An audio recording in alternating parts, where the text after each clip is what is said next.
दोस्तों, एक व्यक्ति एक दिन बाईपास से होते हुए अपने टू व्हीलर से कहीं जा रहे थे। तभी अचानक एक तेज रफ्तार कार आती है और उनको बहुत जोर से टक्कर देती है और साथ ही उनकी बॉडी को 10 फीट तक कार से ही खींचते हुए लेकर जाती है और जिसके कारण इंसान की हालत बहुत बुरी हो जाती है और हॉस्पिटल में एडमिट करने के बावजूद उनकी मौत हो जाती है।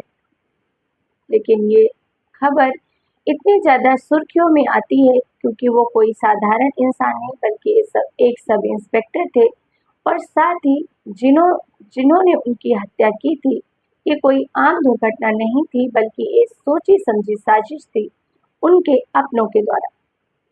तो चलिए जानते हैं इस सारी घटना को सिलसिलेवार तरीके से, आखिर क्यों इंस्पेक्टर को मार दिया गया।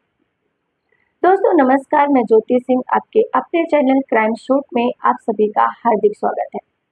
दोस्तों, आगे बढ़ने से पहले अगर आप मेरे वीडियो पर नए हैं तो प्लीज़ चैनल को सब्सक्राइब करें और साथ ही कमेंट में आपका नाम और आपके शहर का नाम लिखना नहीं भूलें। सब जब हम पे लगा हुआ कैमरा था उसमें ये सारी घटना रिकॉर्ड हो जाती है और इस रिकॉर्डिंग को देखने के बाद हर कोई यही कह रहा था, सबको यही था कि ये कोई आम दुर्घटना नहीं है या यानी कि एक एक्सीडेंट मात्र नहीं है बल्कि ये एक पूरी तरीके से सोची समझी साजिश है और जिसके तहत दीपेंद्र जी को मारा गया है। खैर, ये चर्चा का विषय बना ही था। वक्त ज़्यादा गुजरा नहीं था, 2 से 3 घंटे का ही वक्त गुजरा था कि दूसरे ही पास के आगे के पुलिस स्टेशन पर 2 व्यक्ति जाते हैं जिनमें से एक का नाम करण सिंह ठाकुर और दूसरे का नाम पल्लवी सोलंकी रहता है। वो अपने आप को सरेंडर कर देते हैं कि हमारी कार से ही एक्सीडेंट हुआ है।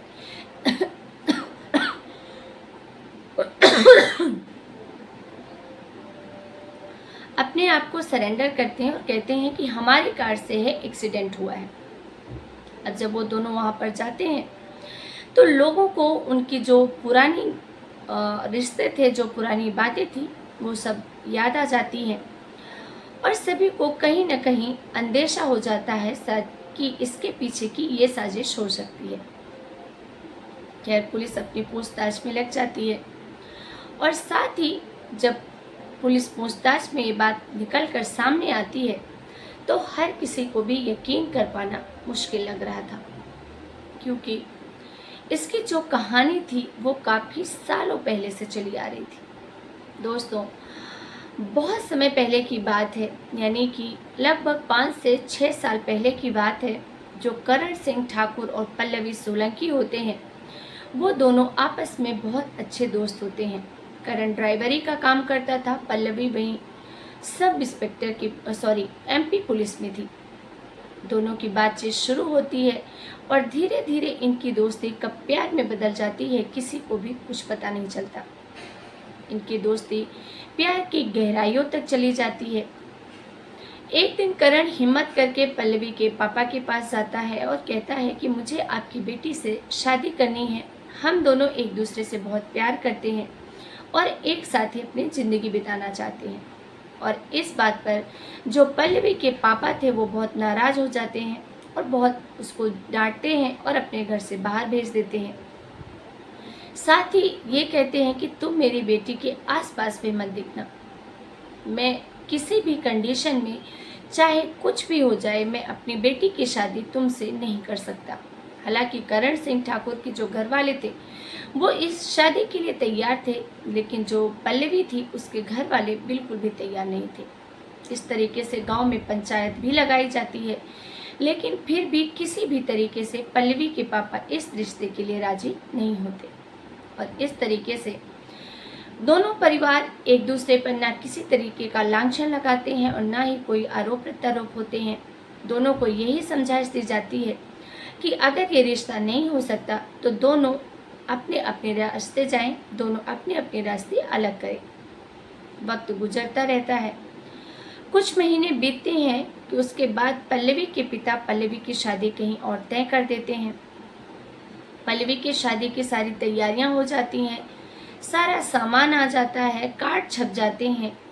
जब कार्ड छपने के बाद, जैसा कि अमूमन सभी लोग पहला कार्ड अपने देवी देवताओं को रखते हैं, जिसको भी हम मानते हैं कि भगवान की कृपा से शादी अच्छे से संपन्न हो जाए। और यही आस लिए पल्लवी अपने परिवार वालों के साथ एक मंदिर में जाती है अपना शादी का कार्ड चढ़ाने। शादी का कार्ड चढ़ाकर जब वो वापस आ रही थी, तभी जो पल्लवी की कार होती है उसके सामने अचानक एक तेज सवार बाइक आती है और वो बाइक कार के सामने खड़ी हो जाती है। इससे पहले कि लोग कुछ बोल पाते, उस बाइक वाले को बोलते कि यहाँ से गाड़ी हटाओ, उसके पहले ही वो व्यक्ति पल्लवी को एक गोली मार देता है पिस्टल निकालकर, और वो गोली पल्लवी के गले को चीरते हुए साइड से क्रॉस कर जाती है। और दूसरी तुरंत ही वो गोली वो इंसान खुद अपने सीने पे मार लेता है, क्योंकि वो इंसान कोई और नहीं बल्कि करण सिंह ठाकुर था, जिसका कुछ समय पहले तक पल्लवी से प्रेम प्रसंग चल रहा था और वो पल्लवी को बहुत प्यार करता था। उन दोनों को अफरा तफरी में हॉस्पिटल ले जाया जाता है और भगवान का शुक्र था कि उन दोनों की जान बच जाती है और कुछ समय के बाद दोनों स्वस्थ भी हो जाते हैं। हालांकि ऐसा बताया जा रहा है कि करण सिंह को इलाज के लिए जब उसकी शर्ट खोली जाती है तो वो बहुत बड़े बड़े अक्षरों से अपने सीने पे पल्लवी का नाम गुदवा रखा था, जो कि इस बात का प्रतीक लोग बोलते हैं कि वो पल्लवी से बहुत ज़्यादा प्यार करता था। और जब वो पल्लवी की शादी की बात सुनता है तो आग बबूला हो जाता है, क्योंकि वो ये बिल्कुल बर्दाश्त नहीं कर सकता था कि उसके अलावा पल्लवी किसी की भी हो। खैर, दोनों स्वस्थ हो जाते हैं। एक तरफ पल्लवी अपनी ड्यूटी पर वापस लौट जाती है, वहीं दूसरी तरफ करण को पुलिस अरेस्ट कर लेती है और जेल में बंद कर देती है। वक्त बीत रहा था। पल्लवी जिस पुलिस स्टेशन में तैनात थी, वहीं पर एक सब इंस्पेक्टर पे दूसरे शहर से ट्रांसफर होकर आए थे दीपेंद्र जी। दीपेंद्र भी वहाँ सब इंस्पेक्टर की भूमिका में थे, क्योंकि वो शादीशुदा थे। उनकी फैमिली, बीवी बच्चे दूसरे शहर में रहते थे और वो यहाँ पर ट्रांसफ़र करके आए हुए थे। वो यहाँ अकेले रहते थे और शायद इसी वजह से जो पल्लवी और दीपेंद्र जी थे, उन दोनों के बीच में थोड़ी बातचीत शुरू हो जाती है, क्योंकि जहाँ दीपेंद्र जी अकेले थे वहीं पल्लवी भी अकेली थी, क्योंकि उसका बॉयफ्रेंड तो जेल में था। और शायद उन दोनों के अकेलेपन ने उन दोनों को करीब ला दिया। उन दोनों के बीच नज़दीकियाँ बढ़ने लग जाती हैं। समय बीतता रहता है और तभी कुछ महीनों के बाद जो करण सिंह ठाकुर होता है वो जेल से बाहर आ जाता है। जेल से बाहर आने के बाद वो ये जानने की कोशिश करता है कि पल्लवी कहाँ है, किस हाल में है। तो उसे पता चलता है कि पल्लवी उसके ही पुलिस स्टेशन में तैनात जो पुलिस ड्यूटी पे हैं पुलिस कांस्टेबल और दीपेंद्र जी, उनके साथ प्रेम प्रसंग में चल रही है या उनके साथ उसकी नज़दीकी बढ़ रही है। और ये सुनकर करण आग बबूला हो जाता है और जाकर वो पल्लवी को कांटेक्ट करता है। जब पल्लवी से कांटेक्ट किया जाता है तो पल्लवी कहती है कि मेरी साइड से कुछ भी नहीं है, जो भी है इनकी तरफ से है और ये मुझे परेशान कर रहे हैं। यानी कि देखा जाए तो सारा दोष वो दीपेंद्र जी के माथे जड़ देती है और वो खुद अपने बॉयफ्रेंड के फेवर में आ जाती है। और उसके बाद ये दोनों सोच समझकर इस खौफनाक साजिश को बनाते हैं। सितंबर 2024 की ये घटना है। दोपहर का वक्त था, लगभग 1 बजे के आसपास दीपेंद्र जी लंच कर रहे थे अपने कुछ दोस्तों के साथ। तभी पल्लवी का फ़ोन आता है कि आप बाईपास होते हुए एक जगह बताती है कि वहाँ पर आइए, मुझे आपसे कुछ इम्पोर्टेंट बात करनी है। दीपेंद्र जी बोलते हैं ठीक है। वो खाना फिनिश करते हैं और वहाँ से निकलने लगते हैं, लेकिन पता नहीं क्यों उनके मन में अजीब सी बेचैनी हो रही थी, कुछ उन्हें अजीब सा लग रहा था। वो अपने दोस्तों को कहते हैं कि पता नहीं क्यों मुझे कुछ अच्छा नहीं लग रहा, ऐसा लग रहा है जैसे कुछ बुरा होने वाला है।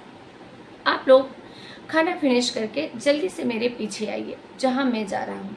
दोस्त बोलते हैं ठीक है, तुम चलो, हम आ रहे हैं। और दीपेंद्र जी ऐसा कहकर वहाँ से निकल चलते हैं।